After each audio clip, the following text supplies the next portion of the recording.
Bienvenue sur ma chaîne. Ici, on parle trading et développement personnel. Yes.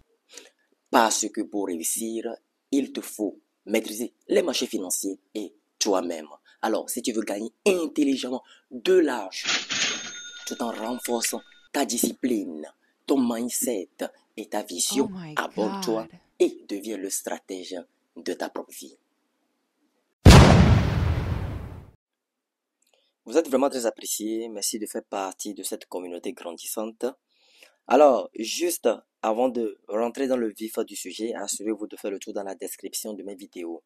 Vous y trouverez plein d'informations pouvant vous donner une valeur ajoutée. N'oubliez pas d'aller vous abonner à mon blog personnel. Là-bas, je partage également mes pensées, je partage également mes articles que j'écris, mes articles écrits. Alors, n'oubliez pas surtout de vous y abonner et de suivre également notre chaîne. Aujourd'hui, nous allons faire vite puisqu'il n'y a pas beaucoup de temps.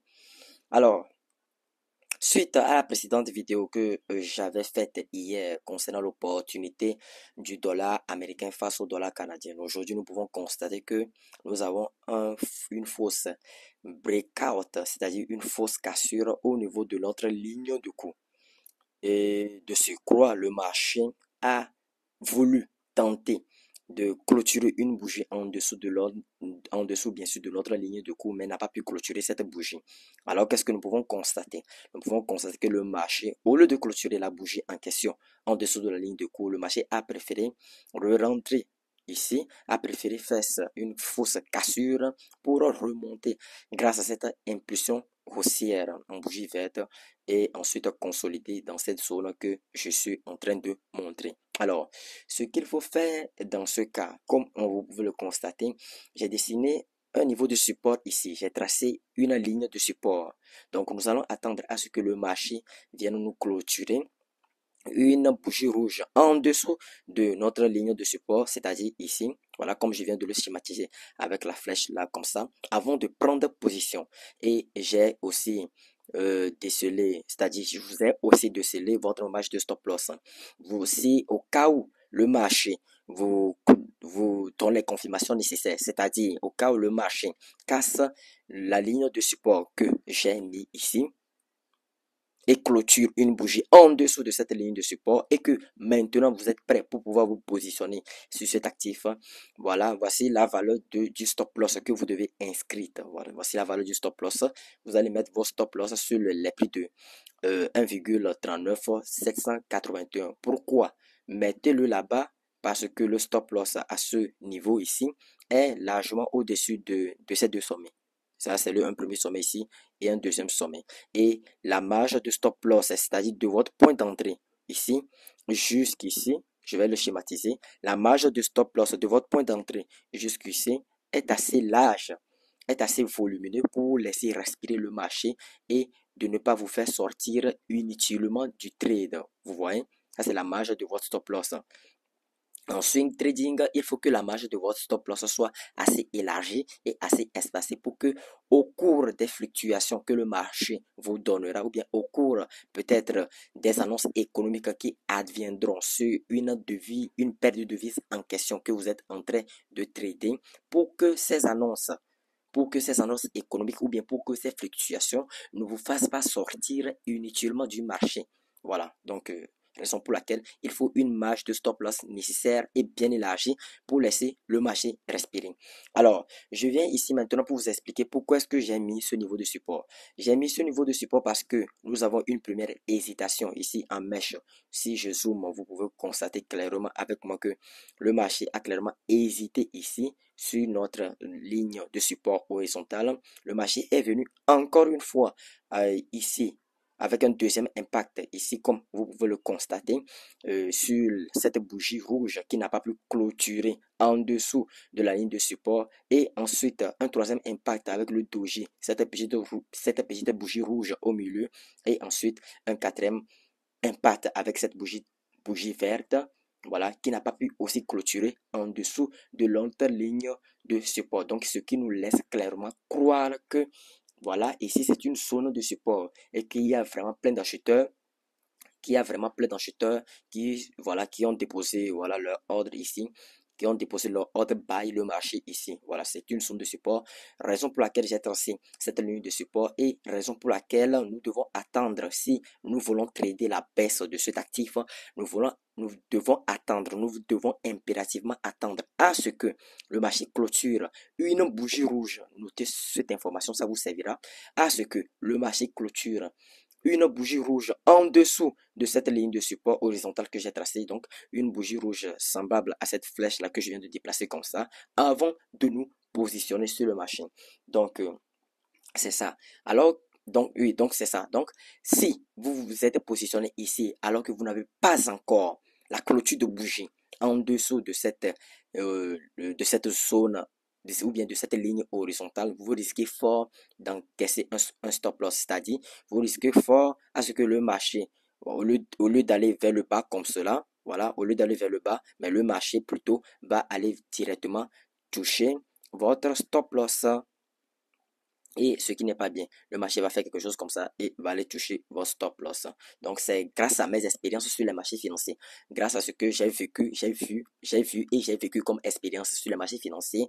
C'est grâce à tous ces événements, c'est grâce à toute mon expérience que j'arrive à déceler voilà, les petits trucs comme ça, que j'arrive à déceler les pièges du marché. Ça, c'est ce que j'appelle les pièges du marché. Voilà, donc, je vous conseille vivement d'attendre une clôture de bougie en dessous de cette ligne horizontale de support avant de prendre le trade, avant de mettre l'outil position short pour prendre le trade à la baisse. Voilà, tout simplement. Pour ceux qui n'avaient pas regardé cette opportunité, je vous convie à aller regarder cette opportunité que j'ai présentée. J'ai présenté cette opportunité du dollar américain face au dollar canadien. Je l'ai présentée dans la précédente vidéo. Donc, pour plus d'explications, pour ceux qui n'ont pas regardé cette vidéo, je vous convie vivement à aller regarder cette dernière. Alors, vous l'aurez compris, c'est ce que vous devez faire sur cet actif. Vous pouvez constater que jusque-là, moi-même, je ne me suis pas positionné sur cet actif pour l'heure. Voilà, parce que j'attends une confirmation et ici une cassure clôture de bougie avant de me positionner. Et avant de se positionner, comme je l'avais indiqué dans la précédente vidéo, vous devez impérativement avoir un risque ratio de minimum 2,5 pour chaque type d'opportunité que je présente sur ma chaîne YouTube. Voilà, tout simplement. Alors, euh, donc, je vais parler d'une autre opportunité. Je vais parler de cette opportunité. Il s'agit de l'opportunité, une nouvelle opportunité que je viens de déceler sur la marché financier aujourd'hui. Il s'agit de l'opportunité du dollar australien face au dollar néo-zélandais. Comme vous pouvez le constater, la stratégie n'a pas changé. Nous sommes devant un beau canal haussier suivi d'une consolidation de marché ici à ce niveau. C'est le canal haussier que j'ai tracé et j'ai maintenu avec, voilà, cette trendline oblique qui fait office de support. Voilà. Et c'est la consolidation au marché qui se trouve ici à ce niveau. Vous pouvez remarquer que le marché a vraiment consolidé ici à ce niveau. Voilà, bref, nous allons trader la baisse de cet actif. Et comme vous pouvez le constater, j'ai fait l'analyse globale. Voilà, l'analyse globale. J'ai tracé la ligne de cours. J'ai tracé également les zones dangereuses. Et notamment, nous avons 3 zones dangereuses sur cet actif. Et j'ai également tracé, j'ai mis le take profit final, comme il s'agit bien sûr du swing trading. Alors, ce qui va nous intéresser ici sur cet actif, ici, nous pouvons remarquer que le marché a fait une énorme impulsion baissière et a directement cassé la ligne de cours que voici. Donc, je vous déconseille à chaque temps. Et comme, bien sûr, la plupart d'entre vous me suivent et suivent bien sûr mes conseils, vous savez pertinemment que si le marché fait ce genre de scénario, prend une énorme impulsion baissière, peu importe que ce soit une impulsion baissière ou peu importe que ce soit une impulsion haussière, peu importe. Mais dans ce cas-ci, c'est une impulsion baissière. Donc, si le marché prend une impulsion baissière assez fulgurante, assez figurante comme cela, comme vous pouvez le constater, et a directement cassé la ligne de cours et a directement cassé votre zone d'action, c'est-à-dire a directement cassé votre zone d'action où vous vous apprêtez à prendre le trade. Ne vous positionnez pas parce que le marché a tendance à fortement retracer pour pouvoir vous faire sortir en stop loss. Voilà.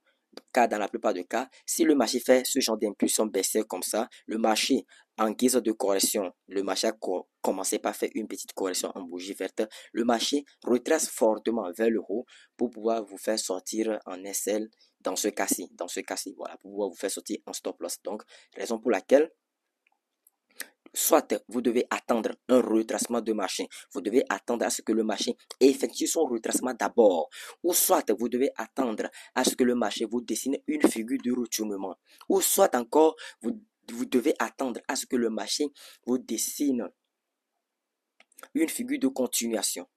Voilà. Donc, le marché peut dessiner ici, à l'approche ici de notre ligne de coup, c'est-à-dire le marché dans sa correction, fait comme ça, vient toucher la ligne de coup, revient comme ça, voilà, et revient, remonte, voilà, et dessine une figure de retournement avant maintenant que vous vous positionnez. Ou soit si le marché ne fait pas ce scénario-là, le marché peut dessiner une figure de continuation. Vous connaissez la figure de continuation, le marché peut dessiner une figure de continuation ou soit le marché peut consolider. Voilà, vous devez attendre des confirmations nécessaires avant de vous positionner. Mais par contre, si vous êtes pris par les émotions et que vous vous positionnez sur ces longues impulsions baissières comme cela, c'est-à-dire ici à ce niveau, à la cassure et clôture de bougie, force est de constater que plus tard le marché retracera fortement et vous serez sorti en stop loss. Alors, je continue. Ici, qu'est-ce qu'il faut faire maintenant? Ce qu'il faut faire, c'est d'attendre la cassure et clôture de bougie en dessous de cette zone susceptible de retournement que je viens de déplacer. Donc, le marché est en train de dessiner. Le marché est en train de... Laissez-moi voir. Le marché est en train de clôturer, ou bien de faire une impulsion baissière vers le bas. Donc, nous attendons une impulsion baissière pour clôturer, pour que le marché clôture, désolé, une bougie ici en dessous de cette zone dangereuse, c'est-à-dire une bougie semblable à cette flèche-là que je viens de schématiser comme cela, avant de nous positionner. Et où est-ce que nous allons mettre nos stop loss? Voilà, nous allons attendre une schématisation comme ça avant de nous positionner sur ce trade. Et où est-ce que nous allons mettre nos stop loss? Nous allons mettre stop loss ici, au-dessus du dernier plus haut qu'a créé le marché. Ça, c'est le dernier plus haut qu'a créé le marché. Voilà, donc c'est pour ça que j'ai mis ici. Vous allez mettre le stop loss sur les prix de 1, oh, attendez, je vais zoomer pour que tout le monde regarde. Donc, vous allez mettre les stop loss sur les prix de 1,08604. Voilà, vous le mettez sur les prix de 1,08604 et vous vous positionnez bien sûr en ayant minimum pour risque ratio 2,5 pour chaque type d'opportunité de swing trading. Donc, le take profit final. Donc, il s'agirait toujours, comme je le dis et je le précise encore, il s'agit toujours d'un swing trading. Donc, le take profit final est situé sur les prix de 1,06571. Donc, le swing trading, c'est une spéculation qui dure plus de 3 jours, 4 jours, une semaine, 2 semaines, voire même un mois. Donc, c'est une spéculation à long terme. Voilà, vous allez rester dans la spéculation sur sur une longue durée donnée. Ça peut aller même jusqu'à 2 mois. C'est ça qu'on appelle le swing trading. Voilà, tout simplement. Donc, c'est un peu ça. Donc, voilà ce qu'il faut attendre sur ce graphique du dollar australien face au dollar néo-zélandais.